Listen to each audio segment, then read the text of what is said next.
family, ladies and gentlemen. I'm happy to be here tonight for a lot of reasons. Let me mention the first one.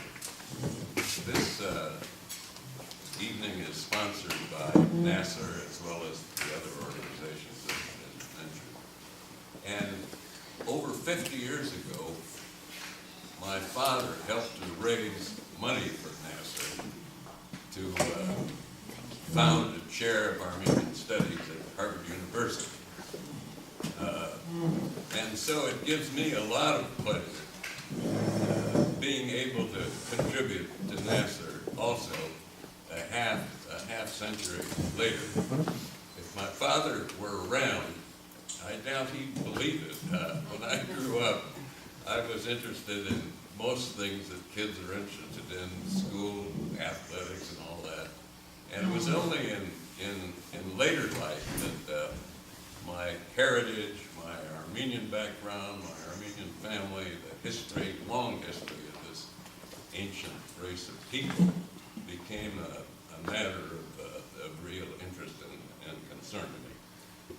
What I want to do is to talk a little bit about my family background, secondly, talk a little bit about the book, and then finally, if you have questions, we can, and I hope you will, or comments, we spend some time doing that. My grandfather had a wonderful Armenian name, Avadis Matios Chamgochan, and he grew up in Egin. He was one of the earliest graduates of Euphrates College in Harper, and stayed on after graduating. He spoke English quite well. He came from a family that was well off. They were distributing cotton goods made in England throughout the Ottoman countries. And he also wrote some poetry. And in these poems there were some forbidden words, liberty, freedom, and they were discovered. And he was apprehended by Turkish authorities, Ottoman authorities. And the family realized that he was in trouble and they better get him out of there. And he went to Manchester, which was the center of the British cotton goods industry, and where the family had many connections. With him was his young wife, and my mother, who was a year and a half old, and another child, Matthew, who was born subsequently. Manchester was a fascinating place. I have a chapter in the book on Manchester, and I coupled it with Malaysia also. I call the chapter Merchants of Manchester and Malaysia. And the thing that interests me in this is that the Armenian people who went to Manchester were leading figures. Michael Arlen Dikran Kuyumjan, his real name, grew up there. My mother knew him. She used to tell me a little bit about him. And in Malaysia, in Singapore, all of the important elements, the newspapers, the oldest church, the best hotel, were all started by Armenians. And there was a tiny group of people there, maybe at the most 100 or more people. Most people were of Asian ancestry, Malays and so forth. But Raffles Hotel, even the orchid, which is the flower of Singapore, is named after an Armenian woman. In Manchester, my grandfather led, I think, a happy life for a year or two. He went there in 1892. And several years later, there were the Hamidian massacres of 1895 and 96. And the male members of his family were killed. His brother, his uncle's sons, and his wife's grandfather also, who was an old man sitting on his porch smoking, and he was shot. And my grandfather, I think, never forgot these awful events, but more importantly, I think he must have felt a certain sense of guilt, having been safe in England, in Manchester, where all of these members of his family were done away with. And nobody ever talked about this. I grew up with an extended family in California, on both my father's side and my mother's side. But these events, if they were talked about, weren't talked about with children. And I understood maybe what former Secretary of State Madeleine Albright said once, that she never realized that she was Jewish because the Holocaust was something too awful for Jewish people to remember, and more particularly something that they wouldn't want to burden young children with. So I identified with that when I read that she had those feelings, because I think they were true in my own case. Glendale is now called Little Yerevan West. I think maybe half of the people there are from Armenia. But the unusual thing is that when I was growing up there, going to school, public school, Hoover High School, I think the only kids at Hoover High School from an Armenian background were myself and my brother and my sister. I went back to Hoover High School some years ago, and they made a big fuss out of me and graduated the school. And the principal told me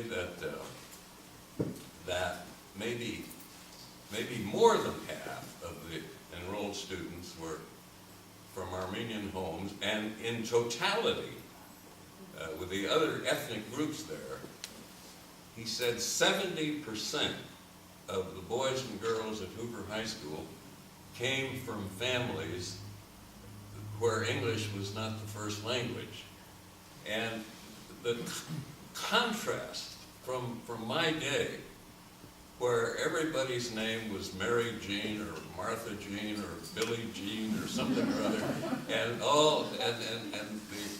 now there are many Armenians, there are many Japanese, there are many people of Mexican and Hispanic background.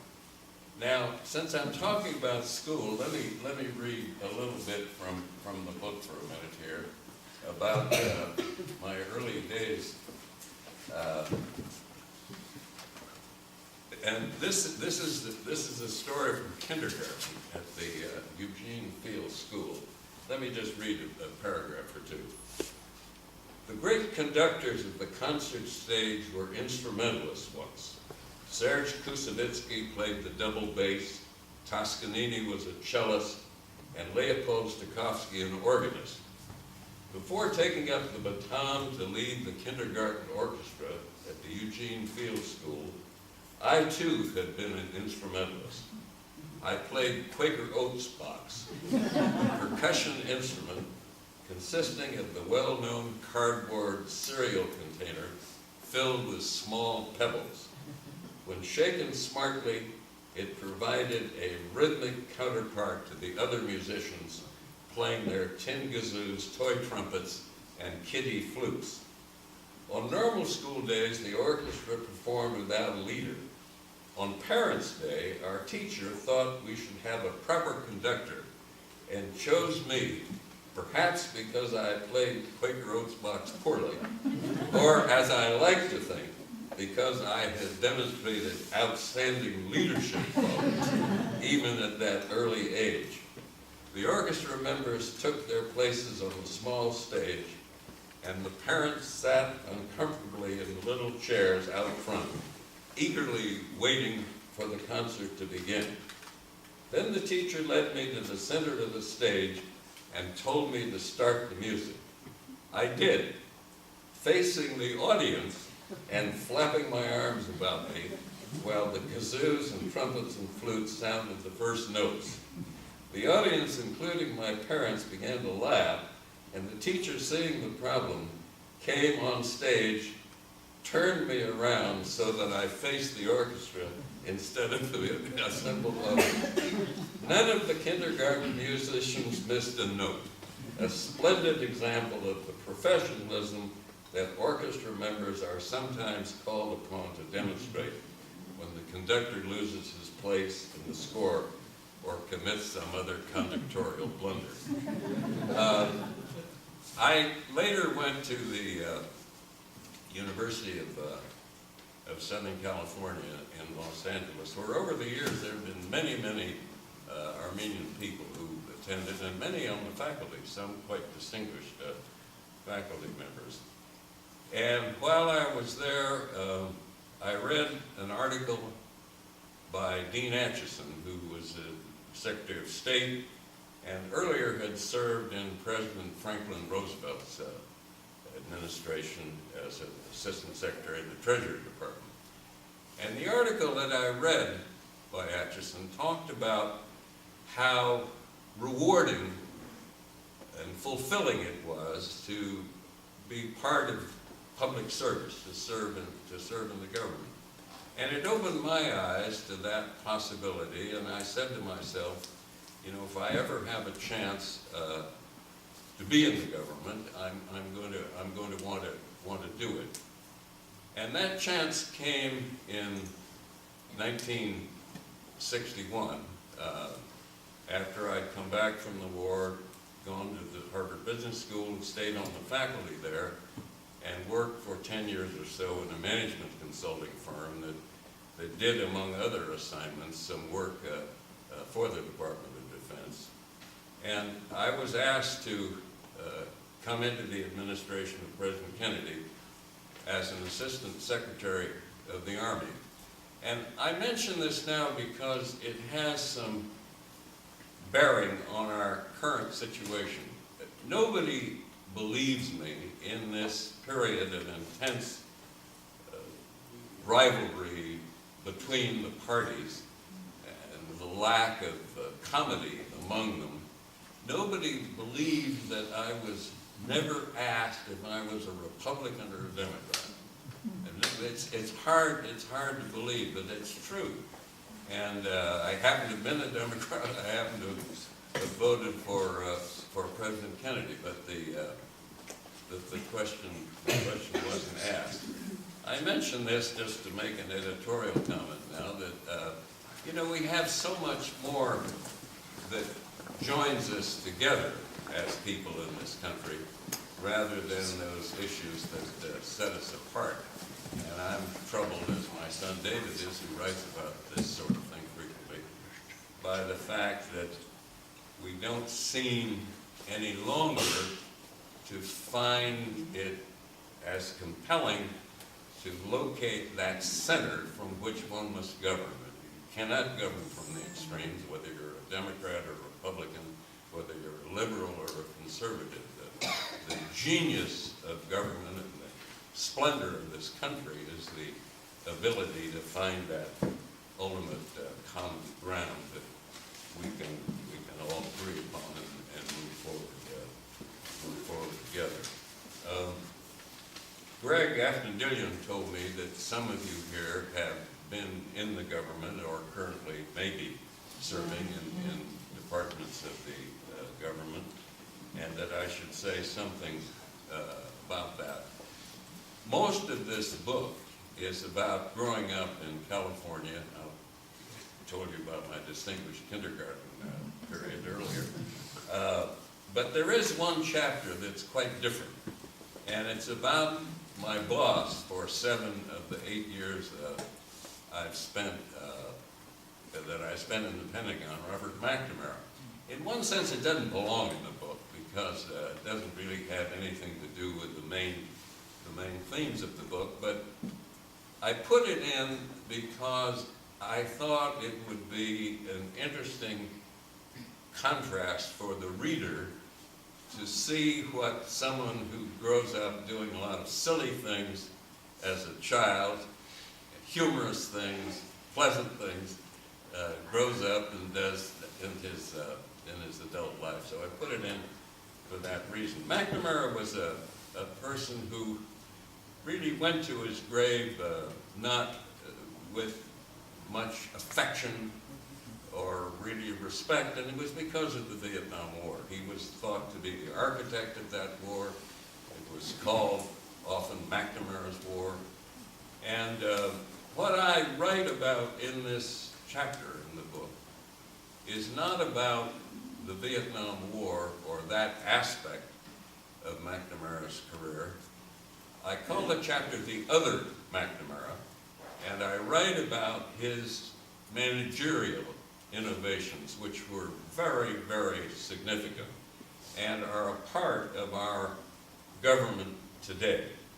They were of lasting importance, planning, budgeting, all of these sort of basically boring things, but the fabric of government, he was really awfully good at that.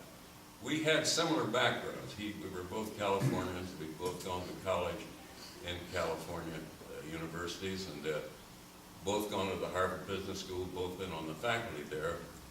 And we worked together on many of these innovative managerial changes. One of the things we got started is now a very large and thriving institution out in the Reston area called the Logistics Management Institute. A guy named Tom Morris and I had the idea of doing that. We persuaded Bob of the importance of starting this group, small group in our initial plans, and he went to President Kennedy the next day, actually. He told President Kennedy he wanted to do it. LMI, as it was called, was formed. It now has over 1,000 people in offices all over the place, but our initial concept was for a much smaller group, but like so many things in Washington, it gets started and grows to great size. So at any rate, that's in the book. I talk a lot about what fun it was to grow up in an extended Armenian family, and most particularly to meet the interesting friends and family members that I was surrounded with. My father came to this country in 1904. He also was a graduate of Euphrates College in Harper. Several members of his family lost their lives in the genocide while he was here safely in the United States. He made a trip to California in 1912, a year or so after my grandfather settled in Glendale from Manchester in 1911. I met my mother and fell in love with her and decided to pull up stakes in the East and move to California. And he, as Greg mentioned, became a leader, I would almost say the leader of the then Armenian community in Los Angeles and in that area. He spoke Armenian, the everyday Armenian, and Kharapar, is that the classical Armenian? He spoke that, and he spoke English very well. He knew English before he came to this country. And he had his foot in both camps. He was Hofsept with his Armenian friends. He was a Joe or HB to his American friends. He was successful in business. He lost most of what he made during the 1929 depression, as so many people did. So we grew up in a very nice house with very little money, but a lot of wonderful friends. My father's best friend was Aram Saroyan, William Saroyan's colorful uncle. And while you couldn't certify Aram as crazy, you could certainly describe it. You could certainly describe it with that word. He was very, very funny. He told all kinds of stories in ethnic dialects. He was a lawyer, and he says himself that he was more an actor than a lawyer. He performed in front of juries rather than persuading juries. He also was a shipper of grapes from Fresno. He worked, one of his early days was an evening that he and his friend Alec Piliboshian put on to raise money for needy Armenians and needy Armenian students. And all the Fresno farmers came, you know, because everybody was interested in education, the way to get together. And the needy Armenian students were Aram himself and his friend Alec Piliboshian.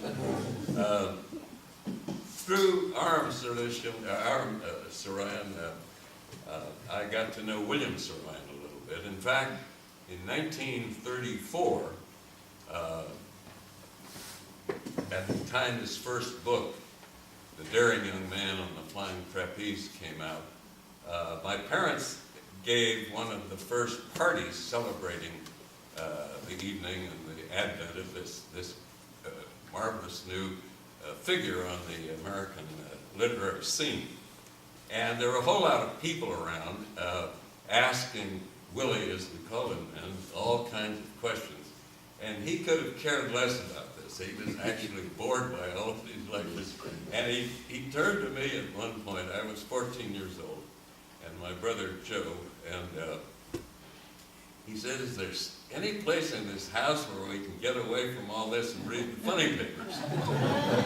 And well, there was off the kitchen of our house. There was a maid's room and bath. We didn't have a maid anymore because the Depression made it impossible to do that. But we took him in the maid's room, and Willie started reading the funny papers out loud, acting out the part. It was a wonderful, wonderful experience. And then my father discovered us and dragged him back to the party. Another writer who was very close to our family and to me personally was Zaven Sermenian. He wrote under the name Leon Sermenian also. And I don't know how many of you have read his first book. It's called I Ask You, Ladies and Gentlemen. And it's about his own experience as a young boy. I think he was 8 or 9 years old when the Armenian genocide struck. He was living in what was then the Ottoman Empire and what is now Tiflis in Georgia. But it's a remarkable book, and he recreates events that this young orphan boy, because he never saw his mother again, father, went through. And it's almost like reading Huckleberry Finn. I mean, the adventures that he encountered, the childish wisdom almost to find his way through adversity. He wanted to stow away on an Italian ship, and he learned enough Italian so he could sing songs in Italian to the ship's officers so they didn't throw him overboard. It's a wonderful, wonderful account. Zaven had a serious attack of tuberculosis, and my father helped him with his medical expenses, and Zaven was eternally grateful for that. The Ruben Mamoulian was his parents really were close friends of my parents, and they would be at our house, you know, several times a year, or we at their house. I was interested in high school acting at the time and played some small parts in 3 of Mamoulian's movies. The problem is if you blink your eyes, you'll miss me. I mean, it wasn't what I would call a starring role. But I write a little bit about that in the book, and you may be amused about it. Let me turn now to several Armenian themes that seem important to me, and I think to all of us. Greg mentioned the trip that I made with my daughter Sarah and my son Adi, David's younger brother, to both the Republic of Armenia and to historic Armenia. And that was my first trip. My wife, who is not Armenian, had gone to what was then Soviet Armenia a number of years earlier, when Armenia was one of the Soviet republics. And she told me an interesting thing. Most of the trip was in Moscow. She was there with a church group from the National Cathedral here in Washington. But she said that in Armenia, even though it was part of a communist country and a communist Soviet republic, had a certain openness and friendliness that she didn't encounter elsewhere. And there was something warm about the people and outgoing, even though they were living at a time and in a place that was repressive in so many ways. I found it both. I found it both interesting and instructive, but also sad to visit Harper. There's nothing there, and you can't even go to a graveyard. You're not allowed to. And I can only imagine what a lovely place that must have been, high on the hills, looking down at golden fields below, and this fine school, Euphrates College. And just as a note in passing, I think one of the best things that our government, and more particularly church people in the United States, have done is to found colleges in the Middle East, particularly, but elsewhere, such as Euphrates College, Robert College, American University in both Cairo and Beirut. These are institutions of lasting importance that have trained generations of leading professionals, political people, and the contribution of the American people through their churches to do this is, I just think, terribly important, and something I would hope we could still do more of. I've spent most of my life most of my adult life involved in national security matters, and I don't downplay the importance of these issues, particularly at a time when we are now threatened by quite different kinds of threats and ambiguous threats. But we shouldn't forget the importance of things like these colleges and universities. And I would hope that we would be able, along with all of the investments that we're making in weaponry and so forth, and again, I don't downplay that, but I would hope we could do some of these things. On the trip, we had the great privilege, and I underscore that, to visit this exquisite church of Akhtamar on Lake Mon. I can't think of anything more beautiful than that ancient church in the midst of this small lake reached by boat from the shoreline. And the Turkish government has put some money into the restoration of the church. One thing that offended me was that there was no identification of its Armenian origin, neither there nor anywhere else. It was though the Armenian people never really existed. And I'll talk about this in a moment a little more. We also went to Ani, and there is an institution called the World Heritage Sites that is conducted by the United Nations. Maybe the best known example of this is Angkor Wat in Cambodia. And these magnificent Cambodian temples have been restored with all of the associated buildings and fortifications, walls, and so forth. And it's a magnet for tourists. You just trip over other people. There's so many people there. I thought when I saw Ani that it had similar characteristics. It was the medieval capital of Armenia. There's a cathedral there, but it's in terrible disrepair. There are many churches falling apart. There are fresco paintings that exist in pebbles, really, on the ground. And the fortification walls are falling down. And it seemed to me that this, if it were a World Heritage Site under United Nations auspices, it would be an appropriate candidate for that. And I have even thought that if there were a joint effort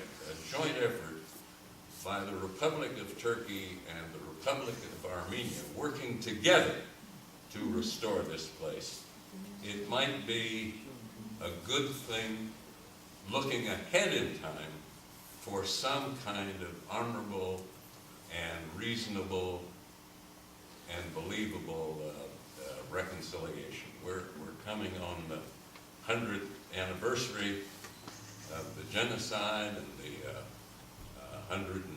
130th anniversary of the Armenian massacres, and I'm not sure that we want to go ahead for another 100 years. I'm also well aware of the difficulties of finding a basis for reconciliation. So I've written a chapter in the book on that.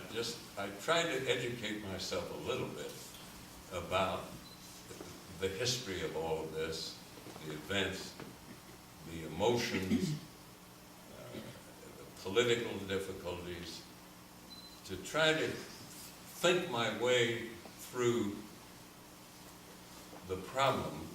And I came out with the belief that the Republic of Turkey would be better off if they stopped denying what happened and acknowledged what happened.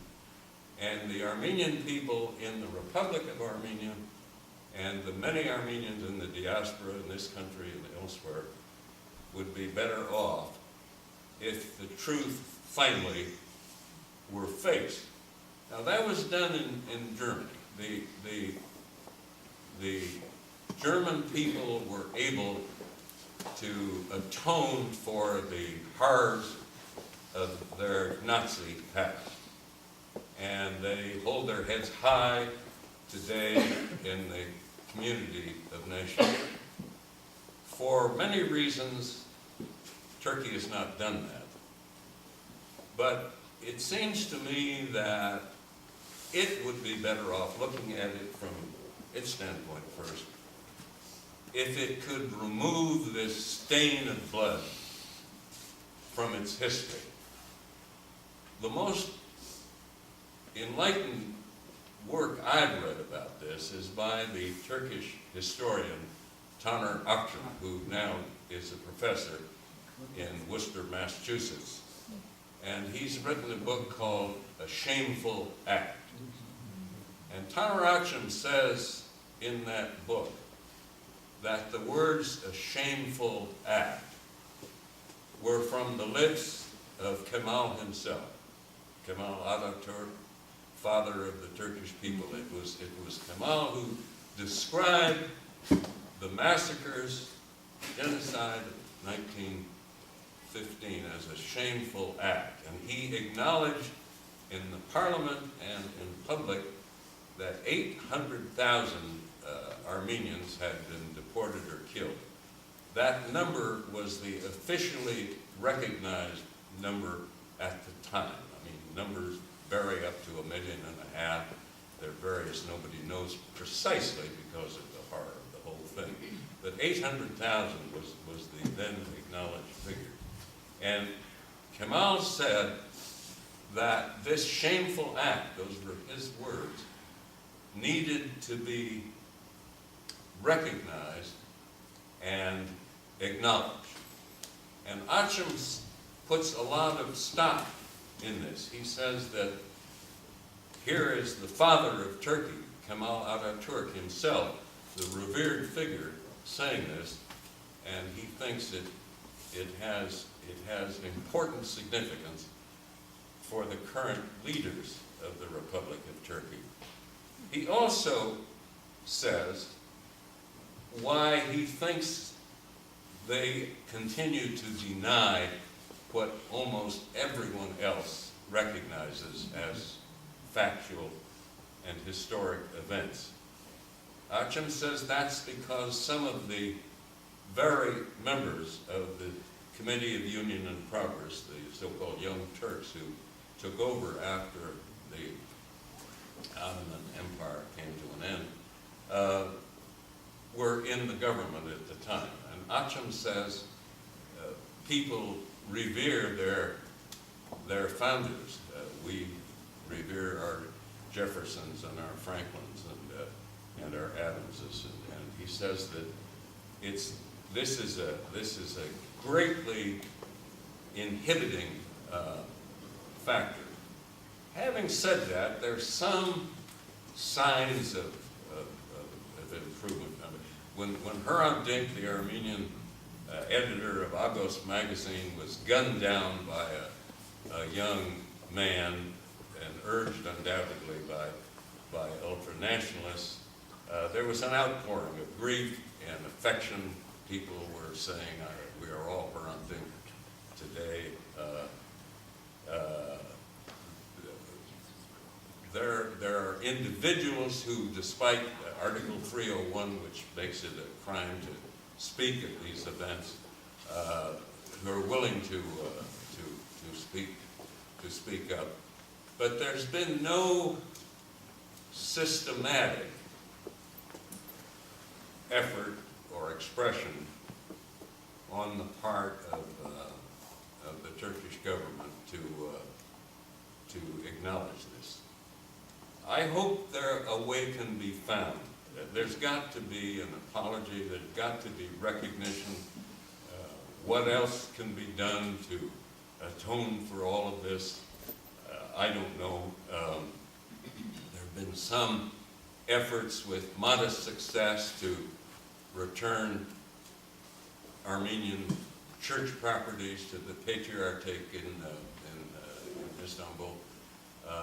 There was one suit against an insurance company that ended with a finding of, I think, $37 million to people who were beneficiaries of those policies. But if this is ever going to happen, it has to make headway through the troubled waters of intense emotional feelings on both sides, and I try to write that in this chapter in the book. I'm going to read one short excerpt about my mother, and then bring these remarks to a close, and maybe we could have a discussion and have a question and answer period. I call this chapter the piano player, so if you bear with me, I'll read a paragraph or two. My mother's Bechstein piano is now in my son David's living room. His daughter Elisa sits at my mother's old piano bench, studying for her next recital. The piano is over 100 years old. It has piano legs, the squatty kind that are wide at the top and narrow at the bottom. The bench is just as old and is covered in a faded green needlepoint. There is a place to store music in the bench on shelves behind the door with a metal handle. The piano keys are the original ivory ones, except for one or two that have been replaced with a synthetic material. They are whiter than the ivory ones and look like crowned teeth next to yellowing molars. On the piano there is a photograph of my mother, who was also named Elisa, sitting on the same bench playing the same piano. She is wearing a long skirt, perhaps of brown velvet, and looks up with a pleasant expression at whomever it was who took the picture. I can't tell from the furniture or the look of the room or her appearance whether the picture was taken in Manchester, England, before my grandfather moved his family to California in 1911, or in the large house he built in his new homeland. But it really doesn't matter whether the photograph was taken in the old world or the new, because my mother looks so self-assured and happy playing the piano. What is important is that the Elisa in the photograph and her great-granddaughter, Elisa, are together around a piano, a bench, and a shared love of music. Thank you, and I'd be happy to